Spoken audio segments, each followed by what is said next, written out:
Okay, I'm not sure how much memory I have left on this phone right now, but I'm reading from Chapter 8 in the Resilience Trilogy, Resilient Warriors by Robert F. Dees, retired Major General from the Army, who became a Reverend. Chapter 8 is bouncing ahead into a hopeful future. Okay, sir, here is the book for our next briefing, said the sharp young naval officer who was acting as my executive officer for the typically crazy day in the spring of 1996 as the Vice J7 Operational Plans and Interoperability Directorate for the Joint Staff. Pretty straightforward, I thought, as we sprinted across the Pentagon to our next meeting. While rushing through throngs of Pentagon staffers and the occasional cluster of tourists huddled around their ununiformed tour guide, I read quickly, compartmentalizing the last briefing and bringing new talking points to front of mind for an entirely different topic. This is a skill that senior military leaders and all corporate executives know well, apparently from the briefing book, which provided meeting details, attendees, talking points, and background information. This next session was with a group of colonel-level planners from the U.S. Southern Command, military leaders responsible for the regional engagement plan for the whole continent of South America and the Caribbean basin. Some have said you can walk between any 2 points in the Pentagon in 10 minutes, maybe if you are an Olympic sprinter, that is. We slid into the meeting in the nick of time, and immediately I am introduced front and center on a small stage overlooking a group of 30 astute military professionals who have traveled thousands of miles for an important week of planning. As I look across the audience just before providing my introductory comments, I see a good friend. Something was not right. I knew this friend to be assigned to the U.S. European Command in Stuttgart, Germany, a totally different region of the world, and then another familiar face also from Europe. I had been reading from the wrong briefing book. I quickly did a mid-air mental pivot and welcomed these folks from Europe, emphasizing the relevance of their area of the world.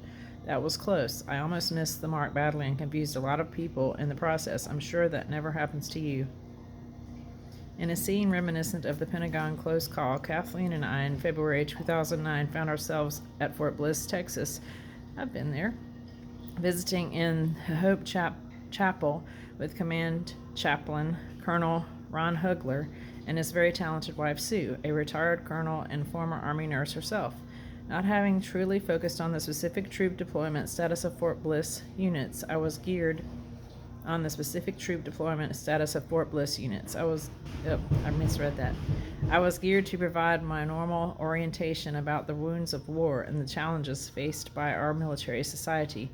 I was going to attempt to encourage the troops in every way possible. As I looked over the audience before beginning to speak, a deja vu moment occurred. I've had those too. Sure you have too. Where were the men? I found myself in front of a congregation of largely military wives whose husbands were deployed, and no doubt a few husbands with deployed wives. I had again been reading from the wrong book. Like a bright flash of lightning, I recognized that these waiting spouses did not need to hear a single word about the challenges of the military. They were already living them. These folks needed to know that God had a hope and a future for each of them. They did not need to be reminded of their fears and very real pain in many cases. They needed to look up to the living God who could and would give them hope. It was my job to point them in that direction. Once again, I had almost missed the mark, and badly.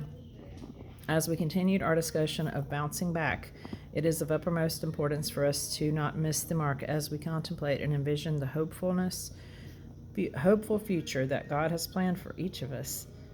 No doubt we could all have a pretty good pity party, but let's spend some time on the other side of the ledger. Specifically, we will learn to move forward and upward, to sing a new song, revalidate your calling, discern and chart the future, comfort others. In the introduction to Mid-Course Correction, Gordon MacDonald, pages 4 and 5, and with Roman numerals, lowercase, discusses a characteristic called vital optimism, which at its very heart is simply hope. MacDonald highlights John Keegan's The First World War sobering discussing of the British Battle of the Somme, Somme, including a statement that this battle was a turning point in British culture. An age of vital optimism in British life that had never been recovered. While history students might disagree with this assertion, given England's amazing fortitude and resilience in the subsequent World War II, the concept is valid. MacDonald defines this vital optimism as a quality of spirit possessed by a community or a person where there is a persuasion that the best is yet to be. From such a spirit comes increasing excitement, incentive, and the love of nobler purposes. He further states that vital optimism is really hope. The confident expectation that history is going somewhere and that God, our Creator and Redeemer, is powerfully directing it. Conversely, when a nation or an individual have been crushed, defeated, body slammed, there is often a temporary or a permanent loss of optimism and hope. Explaining what this dynamic looks like in the lives of warriors, remember that it's all of us. He continues, I have known many people who, after a personal struggle of some kind, proportionately similar to Britain's tragedy at Somme, have lost their vital optimism. A man comes to mind who was suddenly terminated from a high-level job. No one, including him, could have foreseen such a possibility. He was devastated. He really never recovered from the shock. Now, more than a dozen years later, he remains stuck in cynicism and bitterness, and as far as I can see, his life is going nowhere. MacDonald, page 5, lowercase Roman numeral X. Hence, a critical element in bouncing back without getting stuck is the recovery of vital optimism and the recovery of hope for a brighter future. Part of this process is learning to sing a new song, a metaphor I will use for the broader concept of being renewed in body, mind, soul, spirit, and relationships as we rise from the ashes of brokenness, like a phoenix. I added that part. Although not musically gifted, I periodically try to sing. I am a singer, actually, ironically. In the shower, in the car, usually away from human ears, unless I am really with a trusted friend. When singing a new song, my notes are halting, often discordant, exploratory. Yet soon these tentative, plaintive attempts at melody quickly become robust, clear, at least in my tone-deaf ears. I actually have good pitch, hopefully, and sung to the top of my lungs. Often by surprise, I suddenly find myself singing with total abandon, going for it, confident and optimistic beyond all expectation. Similarly, as we obediently seek to sing a new song in our recovery from trauma, we will soon find that the Creator God starts refilling us, putting spring back into our tired steps, igniting sparks of creativity and vision into our depleted minds and hearts, and supernaturally infusing greater clarity and confidence into our dispirited souls. Have you ever thought much about the power and exhilaration of new? Perhaps for you it is the new gifts on Christmas morning, or maybe the smell of a new car, or the newness and adventure of the first day of new school year, or a new prosthesis, or starting a new job, or a new baby. With new comes expectation, freshness, optimism, and ultimately hope. Stimulated by a Sarah Young New Year's devotion and Jesus Calling for January 1st, which stated, a close walk with God is a life of continual newness, Kathleen and I did a biblical topic study on new with dear friends we are visiting. We were reminded of the many aspects of newness which God has awaiting for all of us in the new year and every day. God is doing a new thing among us. Isaiah 43:19. We are new creations in Christ. The old has passed away and the new has come. 2 Corinthians 5:17. We are challenged to put new wine into new wineskins. Mark 2:22. Christ is new and living way. Hebrews 10:20. Christ makes all things new. Revelation 21:5. Christ gives us a new commandment of love. John 13:34. God gives us new names to move us into new realities. Isaiah 62:2. His mercies are new every morning. Lamentations 3:22 and 23. God transforms our lives through renewal of our minds. Romans 12:2. We are challenged to put on the new man. Colossians 3:10. And many references to God's Holy Spirit who sends new breezes, new comfort into our lives on a daily basis. Particularly when you have been body slammed and life as you knew it may have come to an abrupt halt, such reminders of new beginnings are very encouraging, serving to spark optimism and hope and dreams for the future. For I know the plans that I have for you, declares the Lord, plans to prosper you and not harm you, plans to give you hope and a future. Jeremiah 29:11. This awareness that God, the Creator, is the author of new beginnings and that He seeks a prosperous and hopeful future for you is often the spark that helps you look forward and not back, that helps you start to sing a new song. Particularly when you have been body slammed and life is as you know it may have come to an abrupt halt, such reminders of new beginnings are very encouraging, serving to spark optimism and hope and dreams to the future. Speaking of singing, have you ever heard of anyone singing in prison? From the book of Acts, we learned about some really crazy dudes named Paul and Silas. The head dude, the Apostle Paul, actually had chosen a faithful man, Silas, as his battle buddy on his missionary journey into Macedonia. Early in the journey in the vicinity, Philippi, they had great success in spreading the hope of Jesus to the Gentile people. But they soon encountered opposition. In fact, they got body slammed pretty bad. They were falsely accused by some local businessmen, convicted by a kangaroo jury, reviled by a rioting mob, beaten with rods, and thrown into prison with their feet in stocks. Now that's pretty tough stuff. Maybe you have been through similar circumstances. For many of us, that would be the egg splat, game over. Yet, this was not Paul and Silas's first rodeo. They had learned to be content, resilient, and bounce back in all circumstances. For I have learned to be content in whatever circumstances I am. I know how to get along with humble means, and I know how to live in prosperity. In every circumstance, I have learned the secret of being fulfilled and going hungry, both of having abundance and suffering need. I can do all things through Him who strengthens me. Philippians 4:11-13. I'm sure one of the keys to such resilience was their ability to sing a new song, and we have a prime example. But about midnight, Paul and Silas were praying and singing hymns of praise to God, and the prisoners were listening to them. Acts 16:25.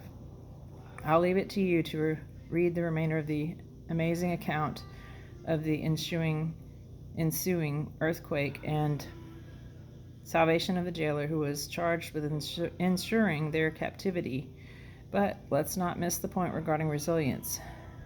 I don't think they were praying and singing because they were comfortable or just because they were such godly men. I think they had developed a mental and spiritual reflex to look up, not down, forward, not back. Praying and singing a new song, even in prison, was a means to stand firm and courageous, as well as to invoke God's presence and have a powerful impact in the lives of those listening, especially when despair and discouragement would be the more logical and predictable emotions.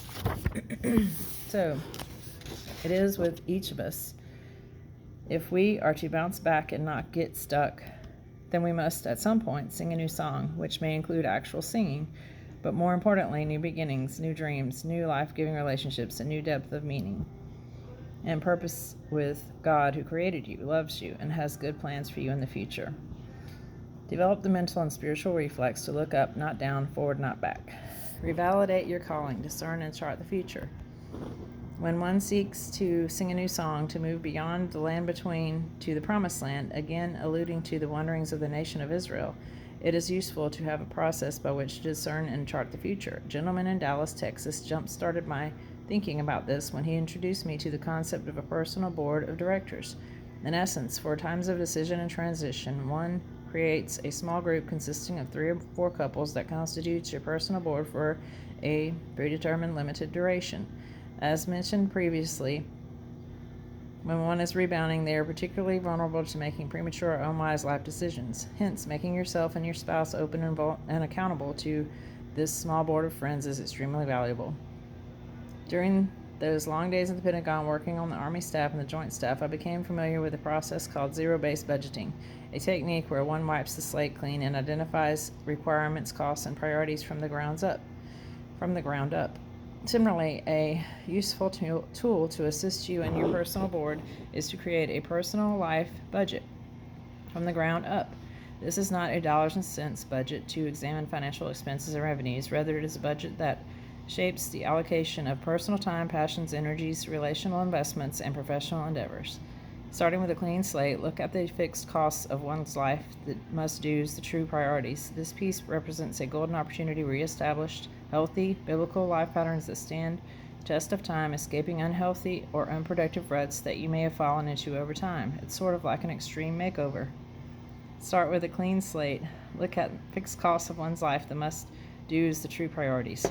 There are no doubt a number of ways to categorize our fixed costs, but for my purpose, the Great Commandment works well as a biblical template for the key priorities in our lives, from Mark 12:28 through 31. One of the scribes came and heard them arguing, and recognizing that Jesus had answered them well, asked him what commandment is the foremost of all. Jesus answered, "The foremost is, Hear, O Israel, the Lord our God is one Lord, and ye shall love the Lord your God with all your heart, all your soul, with all your mind, and all your strength. The second is, you shall love your neighbor as yourself. There is no other commandment greater than these." This is an ideal way to view something we will call comprehensive personal fitness, CPF, the balanced and prioritized integration of the emotional heart, spiritual soul, mental mind, physical strength, and relational your neighbor, starting with family and friend aspects of yourself. Under each of these categories, physical, mental, spiritual, emotional, relational, you list objectives. For example, physical would be health and fitness. Mental would include an objective to read one book a month.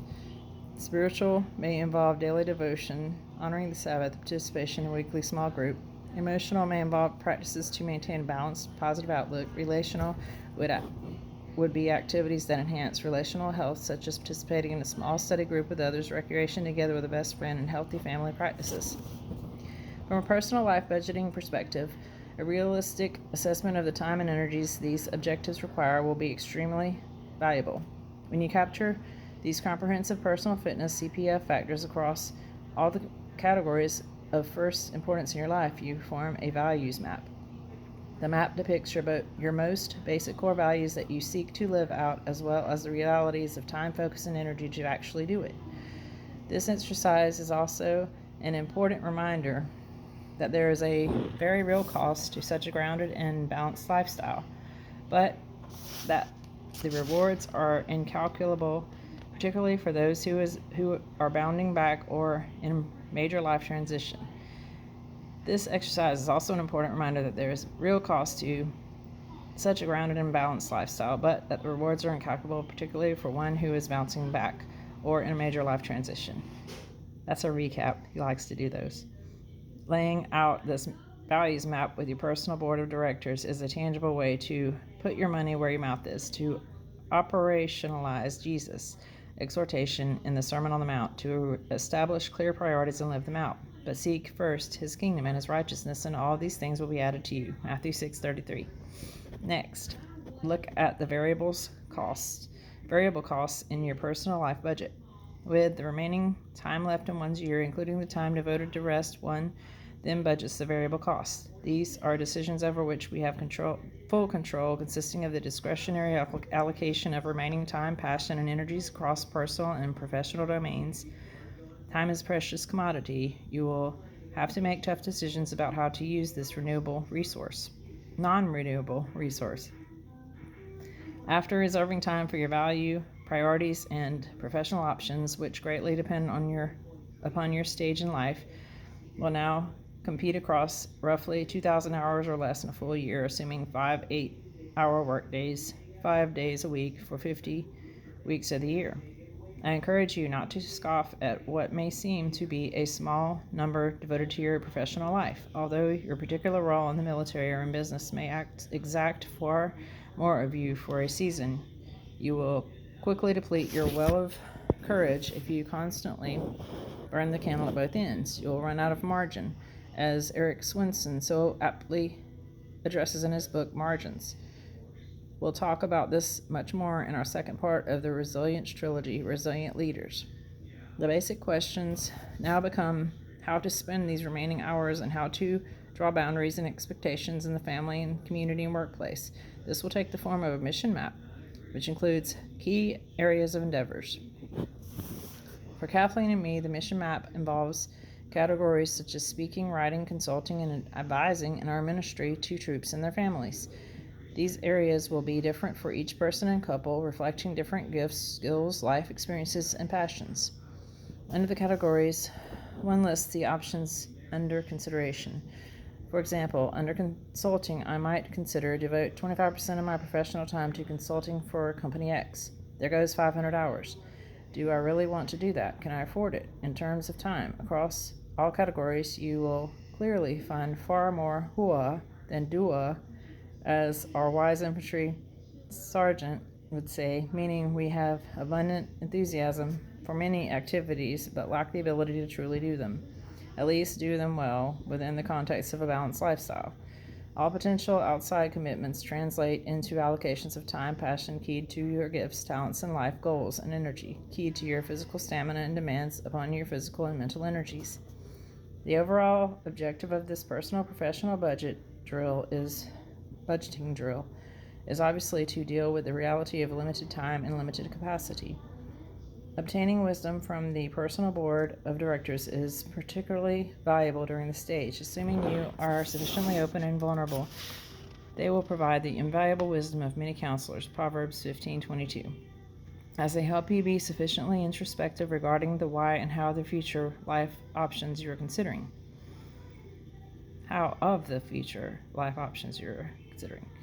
Although the values map and the mission map are very process-oriented, they help one move from subjective to objective consideration of options and greatly assist you and your personal board in separating wheat from chaff and making wise decisions regarding competing alternatives. Over time, they will provide a useful touchstone for periodic maintenance checks of your life balance.